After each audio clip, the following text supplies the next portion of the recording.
Israel must end its offensive occupation, its offensive attack, its offensive control of Palestine.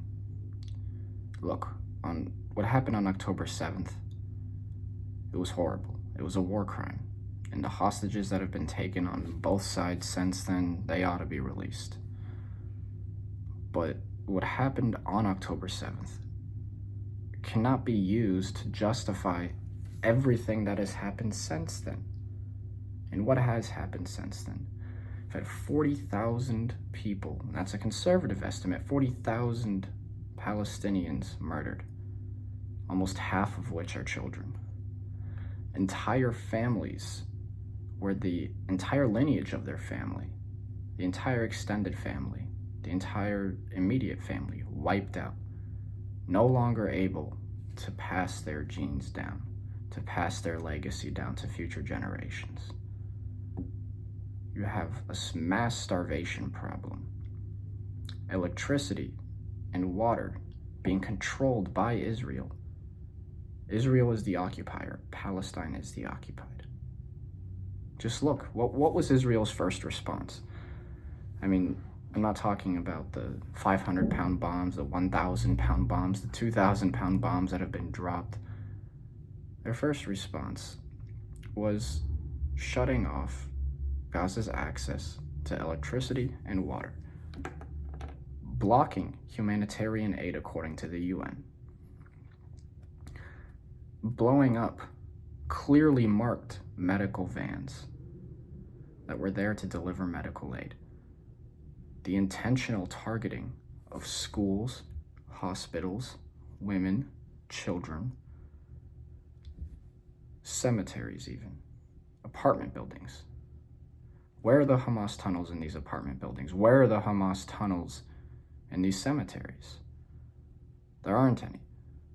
The intentional targeting of safe zones that Israel itself marked as safe. They said, go here, you'll be safe here, and then bombed people there. This is a security concern, and it cannot be taken lightly. This is threatening a greater war in the Middle East, for which the US is likely to be involved in.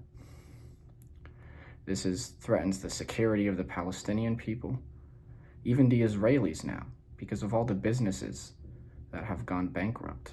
People don't want to invest in, there's not a lot of foreign direct investment going on right now into Israel because of what has happened. You have 42,000 Israeli businesses that no longer exist.